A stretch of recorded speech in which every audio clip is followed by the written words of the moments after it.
tenemos que considerar que tenemos una ventana de desarrollo de aproximadamente 30 años, que coincide con el 2050. Entonces, todos los peruanos tenemos que estar conscientes de que el desarrollo depende de ponernos de acuerdo. Así que, ¿tenemos el recurso? Sí. ¿Tenemos macroeconomía? Sí.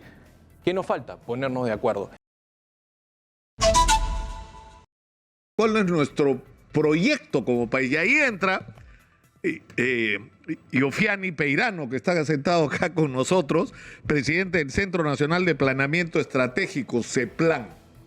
Ustedes son ambiciosos, ustedes dicen necesitamos un plan hasta el año 2050, ¿no es cierto? Bienvenido, buenos días. Buenos días, Nicolás. Efectivamente, nosotros proyectamos un plan al 2050 y lo más importante de este plan es que ha sobrepasado el límite de la Agenda 2030. Muchos de los países, de los 42 países latinoamericanos, han planificado solamente al 2030. Y eso fue en el marco de la Agenda 2030, que es internacional y no necesariamente nacional. Por ende, el Perú ya tiene una ventaja. Lo segundo de ese plan es que cuenta con una visión, es decir, está concertado. A diferencia de Colombia, por ejemplo, no hay visión. Recién está haciendo su visión. Es decir, pusieron, digamos, la carreta por encima de los caballos y los caballos atrás. Ahora recién está haciendo su visión. Con lo cuando tú haces un plan altamente tecnocrático, la gente no lo sigue ni lo hace propio. Entonces nosotros ya ganamos ahí. Esa es una buena noticia. Ahora, el tema es a dónde vamos, que es la gran interrogante, porque supuestamente, deberíamos tener un nivel de consenso más allá de las ideologías y de las confrontaciones políticas, de cuáles son los objetivos comunes que queremos lograr como país, cuál es el país compartido con el que todos soñamos. A ver, ¿no? te digo una buena noticia. Primero, dentro de las 42 naciones de Latinoamérica, tenemos la mejor moneda. Eso es macroeconomía, que va con lo que tú has estado refiriendo con Rómulo Mucho, el ingeniero. Efectivamente, tenemos una moneda estable, tenemos una macroeconomía muy fuerte. Somos los menos endeudados en la región latinoamericana y tenemos mejores reservas. Así que el problema del Perú no es dinero. Como decía Rómulo Mucho, tenemos 93 millones en cobre. Ahora, ¿cuál es el punto? Que el grafeno, tú sabes, es el competidor natural bidimensional de la molécula del cobre. Si el grafeno se desarrolla y llega a un precio tan barato como el cobre es un sueño. Y eso nos ocurrió ¿cuándo? Cuando fue la época del guano y el salitre. ¿No es cierto? Que se reemplazaron por artificiales. Entonces, tenemos que considerar que tenemos una ventana de desarrollo de aproximadamente 30 años, que coincide con el 2050. Entonces, todos los peruanos tenemos que estar conscientes de que el desarrollo depende de ponernos de acuerdo. Así que, ¿tenemos el recurso? Sí. ¿Tenemos macroeconomía? Sí. ¿Qué nos falta? Ponernos de acuerdo. Y el plan es una brillante oportunidad para que el gobierno central, regional y local se pongan de acuerdo en algo técnico. Hay algo que es una certeza, ¿no es cierto? Es decir, hay el cambio de la matriz energética y todo de lo que vamos a estar hablando, y el cobre va a pasar a reemplazar en importancia al petróleo en el mundo. La ventaja es que nosotros tenemos ese cobre, como tú dices, te puedo tutear, ¿no es cierto? Por supuesto. Como tú dices, no sabemos hasta cuándo. Porque este puede ser reemplazado por otro, por el grafeno, por otro material, ¿no es cierto? Y no sabemos, por la velocidad con la que está avanzando la ciencia y la tecnología, lo que vendrá en el futuro. Lo que es cierto es que tenemos ahora esa oportunidad. El problema es que el cobre enterrado no nos sirve de nada. Entonces, lo primero que hay que hacer es desenterrarlo. Así es. Y como dice Rómulo, no solo desenterrarlo en condiciones sociales adecuadas, es decir, con un acuerdo con las comunidades, transformando la vida de la gente, sino más hay que agregarle valor. Es decir, la idea no es exportar piedras, sino agregarle el mayor valor que sea posible. Es decir, que no solamente haya minas, sino que en el Perú haya fábricas. Efectivamente. Te cuento otra buena noticia. Todos sabemos que el CIMA Callao es una empresa pública trabajada y manejada por la Marina de Guerra del Perú. Todos sabemos que han construido un buque Unión. Buque Unión que ahora, dentro de la cartera de proyectos del CIMA, está siendo, consultada porque se buscan otros buques Unión en los países de Latinoamérica. Por ejemplo, Panamá ha hecho una consulta clara pidiendo cuánto me costaría un buque Unión al Perú. Con lo cual pasamos justamente de exportación de recursos naturales sin valor agregado, sin cadena de valor, a construir ya una modificación. Lo importante de este ejemplo, Nicolás, ¿cuál es? Cuando tú construyes un buque Unión o multipropósito como el Pisco y el siguiente que está desarrollando, tú, el CIMA, trabaja conjuntamente con otras MIPYMES peruanas, que cuando hacen estos grandes proyectos, ellos incrementan su valor en capacidad de ofertar servicios. No solamente lo hace el CIMA por separado, lo hacen muchas microempresas peruanas. Esas microempresas luego pasan a venderle a otros países porque ganan calidad y competitividad. Eso es el modelo desarrollista. ¿Qué está haciendo la Marina de Guerra de Perú? Está creando los buques multipropósito. Siempre nosotros hablamos de Chile, que nos lleva 15, 20 años. Pues bien, la Marina de Guerra de Perú, desde el año 2010, ya tiene los multipropósitos trabajando con búsqueda de desarrollo de capacidades. Esa capacidad, recién Chile, en abril, acaba de ofertar su buque Vanguard de Canadá para construir los multipropósitos. Ahora, ¿qué está haciendo la Marina de Guerra del Perú? Está conversando con Aceros Arequipa para que el acero metalúrgico de industria naval se desarrolle. La proyección del CIMA de Callao, para que vea que sí hay institucionalidad en el Perú, es justamente cuando venga COSCO Shipping Port, que va a ser el hub sudamericano. Claro, el puerto de Chancay, que es una cosa pero gigantesca. ¿Quién le va a prestar los servicios para reparar los POC Panamax o los buques Panamax allá? Hermosillo en México, San Diego, California o CIMA Callao. Va a ser CIMA Callao y eso no cabe duda. La FEACiencia lo dice. Estamos haciendo industria naval por encima de la región y adelantado, sí. ¿Qué otro astillero la región sudamericana construye? Claro, pero esto nos tiene que llevar a reflexionar.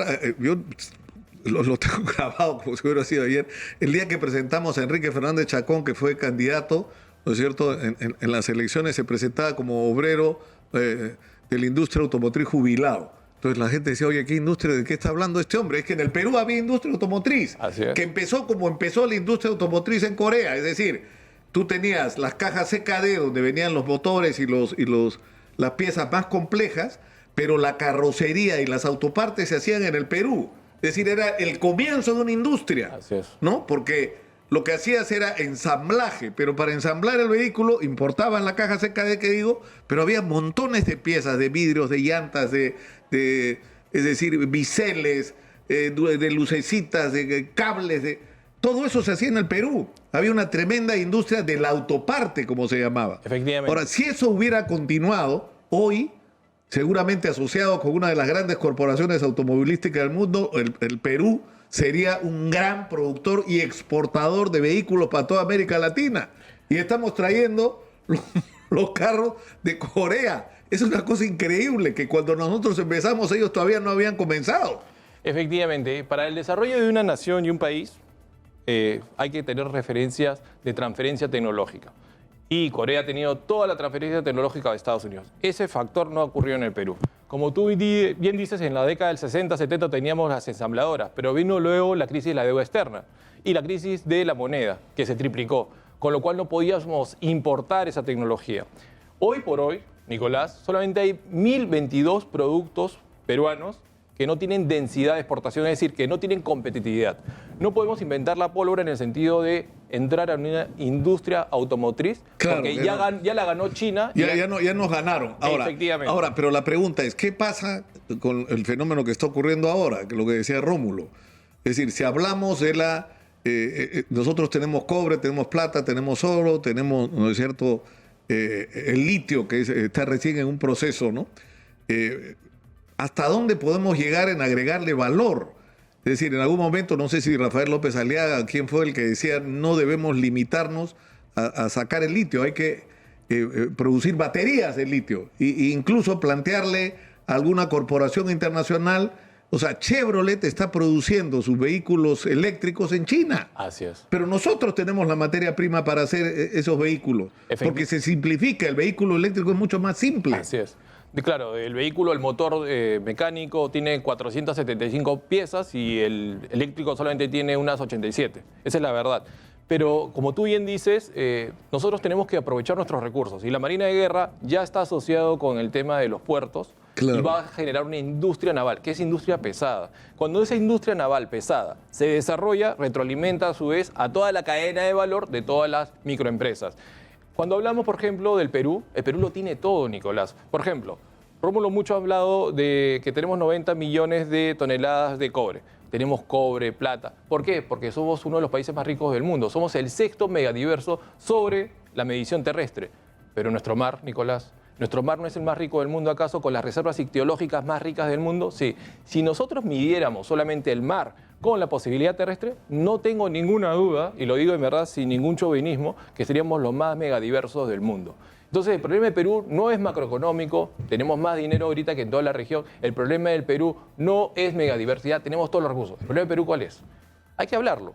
El problema de Perú es que somos también pluriculturales, 47 idiomas. ¿Tú te imaginas poner en consenso 47 idiomas, a diferencia de lo que son las regiones o los países como Uruguay y Argentina, que son más simples? Ese es el gran tema del debate nacional que está buscando inclusión. Esa es la verdad.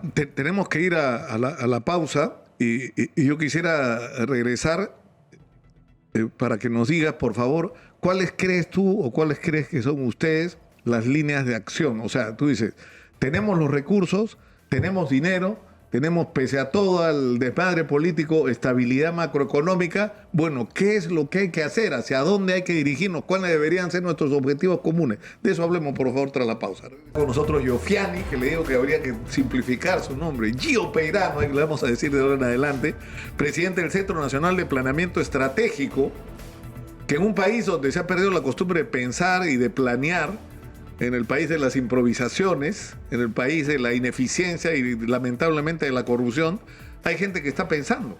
Efectivamente. ¿No? Tenemos el mejor plan de Latinoamérica, no dicho por nosotros, dicho Ahora, por los franceses. ¿quién auspicia esto? ¿Ustedes para quién trabajan ese plan? El CEPLAN es un órgano técnico especializado que está adscrito a PCM. Y hay que entender que para que todos nuestros sueños de solución de problemas públicos se resuelvan, estamos hablando de gestión pública, y gestión pública son 11 sistemas administrativos. El CEPLAN trabaja con el planeamiento, el MEF trabaja con presupuesto, inversión y abastecimiento, y eso es lo que hace la burocracia, la verdad. Pero el planeamiento, como mencionaba, al tratar un plan 2050, hemos ganado ventajas sobre todos nuestros competidores en la región, todos nuestros socios, vamos a llamarle así, porque tenemos un horizonte que supera a todos los planes. Somos los únicos en la región, de los 42 países, que está el 2050 junto con Costa Rica y Uruguay. Tú sabes que Costa Rica y Uruguay siempre son preciados de ser buenos institucionales, pero nuestro plan es el triple de riguroso. Además, tenemos 4 grandes objetivos nacionales. El primero es desarrollo sin dejar a nadie atrás. El segundo es infraestructura para luchar contra el cambio climático. Tercer objetivo gran nacional es competitividad. Y somos el único plan en todos los 42 países de Latinoamérica que ha colocado transformación, ciencia y tecnología digital en un plan. Somos la envidia, sinceramente. Nos felicitaron la misión que vino de OCDE con la doctora Tupolova en abril. Nos dijo, ustedes están bien, tienen visión. Así que es una buena noticia, tenemos un buen plan, ahora hay que implementarlo a través claro, del ahora viene el problema. Sí, pero nunca tuvimos un plan, porque acuérdate que el plan bicentenario solamente fue un plan al 2021. ¿Por qué el 2021? Porque el 2021 cumplíamos nuestro bicentenario, pero éramos desarrollados, no. El plan 2050, ¿por qué al 2050? Eso es importante que toda la ciudadanía lo comprenda. Si uno mira el comportamiento del pasado del Perú en los últimos 50 años, puede proyectar cómo le va a ir al Perú en los próximos 50 años. Es decir, no solamente son sueños e ideas. ¿Cómo te has comportado? Te doy una calificación del futuro. El Perú en el año 90 tenía en un producto per cápita individual, cada peruano tenía $1.000 en poder adquisitivo. ¿Cuánto es al día de hoy, después de 28 años aproximadamente, después del cambio constitucional? Estamos en 12.000. ¿Es plausible llegar de 12.000 a 30.000 al 2050? Sí, porque las condiciones macroeconómicas lo garantizan. Entonces, si estamos en 30.000, ¿somos país desarrollado? Somos país desarrollado. O sea, lo que ustedes dicen es, podemos en el lapso de 30 años convertirnos en un país del primer mundo, como se diría. Pero eso depende de que hagamos ahora, empecemos a hacer ahora lo que hay que hacer. Es decir, que el papel del CEPLAN se convierta en una realidad. Efectivamente. ¿No? Con todos estos objetivos, es decir, que haya desarrollo, pero que se supere el gran defecto, es decir, esa paradoja, ¿no? Que somos un país que en términos macroeconómicos ha crecido mucho, que tiene unos ingresos increíbles, que tiene la deuda externa más pequeña, que además ha multiplicado, lo ha recordado Rómulo mucho. Y más reservas que todos. No, el presupuesto de la República eran 40.000, no llegaba a 40.000 millones de soles, ahora supera los 200.000 millones de soles. O sea, tenemos 5 veces más plata de la que teníamos para gastar. 5 veces, no 1.52. Y con menor deuda. Claro, pero el problema es que tú ves de eso por un lado y en el otro lado tienes gente que no tiene acceso al agua, que la pandemia puso en evidencia. Lávate la mano, pero si no tiene agua en su casa. O no salgas de tu casa para que no te contagies. Oiga, si no salgo de mi casa 2 días, mi familia no come, ¿no? Por la informalidad de la economía, por el vivir el día a día. Entonces, no ha habido una correspondencia entre el crecimiento macroeconómico y la mejora real de la calidad de vida de la gente, y eso tiene que ver con la calidad del empleo, con la falta de proyectos de largo plazo, ¿no es cierto? De hacia dónde. Somos un país de sobrevivientes al final. En el término exacto, para que se reduzca al 100%, es decir, que todos los peruanos tengamos agua potable, solamente hay que considerar que dentro del presupuesto hay una partida para ello. Y la partida implica, aproximadamente son 7.000 millones de soles, que en 15 años todos los peruanos tendríamos agua potable. Nos gustaría que sea para mañana, pero hay que ser sinceros. Tenemos un presupuesto también que tiene límites. También hay que darle a salud, también hay que darle a educación. Pero volviendo a tu tema, ¿no? Es importante mencionar a toda la audiencia que efectivamente Perú tiene cobre, tiene zinc, tiene plata, somos polimetálicos, eso nos blinda a veces frente a las crisis de ciertos commodities internacionales. Claro, se cae uno, pero tienes el otro, ¿no? Eso es otra buena noticia, ¿no? Pero esto solamente va a durar, en términos de explotación, 35 años. Una vez, Nicolás, que se termine todos los recursos naturales minerales, ¿qué va a pasar con el Perú? No puedes sacar una constitución o un decreto legislativo que dice, hágase más oro, ¿no es cierto? Pero tenemos reforestación y forestación, que es una industria. ¿Cuál es la gran segunda industria de Chile después del cobre? Porque ellos solamente tienen principalmente cobre. Reforestación y forestación. Chile tiene 3 millones de hectáreas y 3 especies maderables. ¿Cuántas tiene el Perú? 10 millones de hectáreas y 10 especies maderables. Puede ser un segundo motor de desarrollo el tema forestal y reforestación y construir ciudadanía y desarrollo para toda la Amazonía, donde están los bolsones de pobreza, totalmente factible. Por eso es que finalmente el plan es bueno. Lo han dicho desde Francia, que tenemos un buen plan, uno de los mejores de la región. Ahora hay que cambiar el chip y la mentalidad peruana. Por eso nosotros estamos elaborando un congreso, el primer congreso nacional gratuito de planeamiento, prospectiva y desarrollo nacional.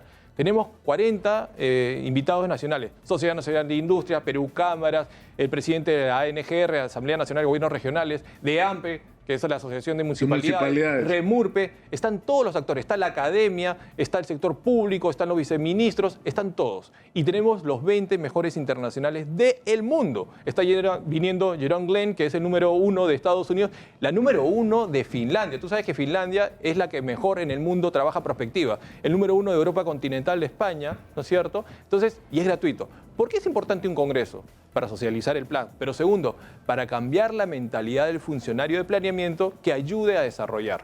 Entonces... Ya, pero eso supone, es decir, por ejemplo, para regresar al tema de la minería, que a mí me sigue pareciendo la clave, ¿no es cierto? Tienes que resolver de una manera permanente el tema de las comunidades.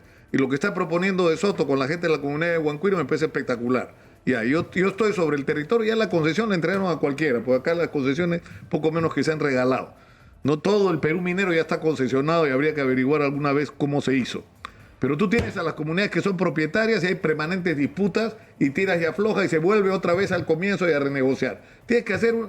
¿Cuál podría ser la solución? La que proponen ellos. Dicen que los comuneros se conviertan en accionistas, ¿no es cierto?, de esta propiedad, y que esta propiedad sea puesta en el mercado mundial, a ver cuánto pagan los grandes inversionistas por esta tierra, debajo de la cual hay miles de millones de dólares en mineral. Y la meten en la cadena de valor. Y listo.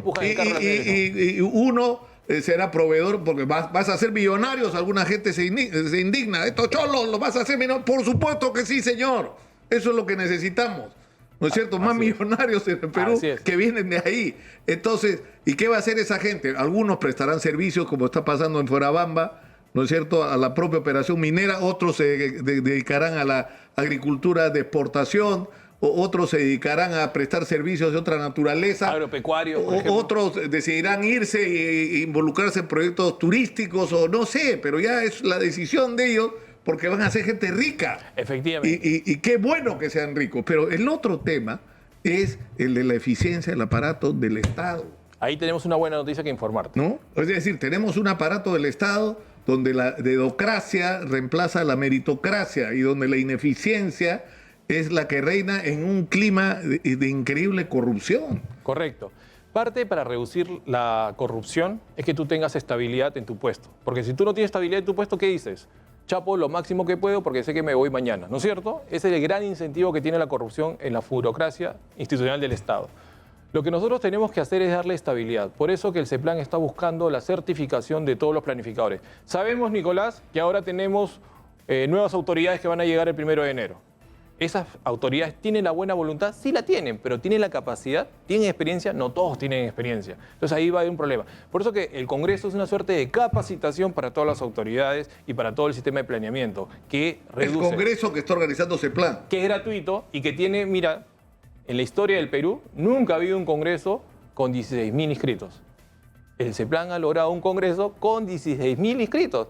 El Congreso que le sigue es de 4.500. Entonces, hay necesidad, hay gente que quiere inscribirse, hay voluntad y ahí tenemos que capacitar. Ahí tenemos que discutir. Lo otro importante son los tableros de control. ¿Qué es un tablero de control? Un tablero de control como un semáforo, rojo, ámbar y verde. Rojo en lo que estoy mal. A una autoridad regional, si tú le das mes a mes un tablero de control para el cierre de brechas, para proyectos de inversión pública, ¿le va a ayudar y le va a modernizar el Estado? Sí, eso ya, no pero existe. esto tendría que estar asociado a consecuencias. Es decir, que no te digan, oiga, estamos en octubre y no has ejecutado tu presupuesto. O sea, en términos figurativos, por si acaso, estoy hablando, lo fusila simplemente, lo saca. Por eso yo digo, cuando algo se hace mal en el Perú, no hay consecuencias. O sea, si hay algo que se hace mal, el funcionario responsable de eso que se ha hecho mal no puede seguir ahí, tienes que cambiarlo por uno capaz. Efectivamente. Tiene que haber esa capacidad de corrección. El tablero de control va a estabilizar, va a ser como el juez, como el árbitro del partido de fútbol. Va a tener ahí lo verde, lo rojo y lo ámbar, para que la ciudadanía sepa si está trabajando bien su alcalde, su gobierno local y regional. Y no sea discusión coyuntural, porque tú sabes también que las autoridades que van a asumir función, con el que ha perdido, le va a hacer la vida imposible. Pero con los resultados e indicadores objetivos, naturalmente se estabiliza la discusión y eso genera estabilidad, institucionalidad y gobernanza para que las autoridades prosigan. Ahora, el tablero de control también trae georreferenciación. ¿Por qué? Tú bien sabes que la reforma política ha cambiado, que ya no hay reelección. La autoridad distrital, sabiendo que no hay reelección, ¿qué quiere ser? Provincial. El provincial quiere ser regional y el regional presidencial. Con lo cual se hace la vida imposible entre ellos compartiendo el mismo territorio. Eso es enfoque territorial. Por ende, el tablero de control lo que va a hacer es ordenar. Si tú estás haciendo una pista distrital y tú quieres una pista provincial, date cuenta que la estás haciendo muy cerca, con lo cual hazla más lejos para que se beneficien la conexión de mercados y podamos sacar nuestro cacao, podamos sacar nuestro café y todo lo demás. El Perú en el fondo, permítame que te explique esta breve idea. El Perú siempre fue desarrollado porque somos una de las 6 cunas de toda la civilización, igual que China, India, Caldea Siria, Egipto, Mesoamérica y el Ande. Nosotros, desde Caral hasta 1850, hemos sido un país desarrollado y una región desarrollada. El desandar que hemos tenido en los últimos años está volviendo con las buenas noticias macroeconómicas, los altos índices, la mejor moneda de Latinoamérica, la mejor macroeconomía, el mejor reservas internacionales. Y el Perú está avanzando. Solamente tenemos que seguir aunando esfuerzos para ir en la misma dirección. Y el Plan 2050 precisamente es una herramienta de integración y de consenso. Te agradezco mucho, Yofiani, por estar con nosotros esta mañana y por cambiar la agenda, ¿no? Porque esto es de lo que deberíamos estar discutiendo, ¿no? Pero, en fin. Y espero sinceramente que esta sea una primera de muchas conversaciones que tengamos, porque lo que pretendemos es ser el espacio para esto, para que la agenda de los ciudadanos y el destino del país sea la que se ponga sobre la mesa de una vez por todas. Y recordemos que siempre fuimos desarrollados milenariamente, por eso que Ruth Chadi va a venir a nuestro Congreso, también va a venir Piero Morosini y van a darnos la potencia que hemos tenido en nuestros mares históricamente, desde Tupac Yupanqui hasta 1850. La verdad que el Perú está volviendo con su industria naval, el Perú está desarrollándose y tenemos por eso 16.000 inscritos, que es algo novedoso y sui generis en la versión peruana. Vamos a tener, Yofiani, oportunidad de seguir. Ya logré decir tu nombre sin equivocarme, Yofiani Peirano. Siempre fuimos desarrollados, estamos volviendo a hacerlo. Me encanta tu entusiasmo, ¿no? Muchas gracias por estar con nosotros.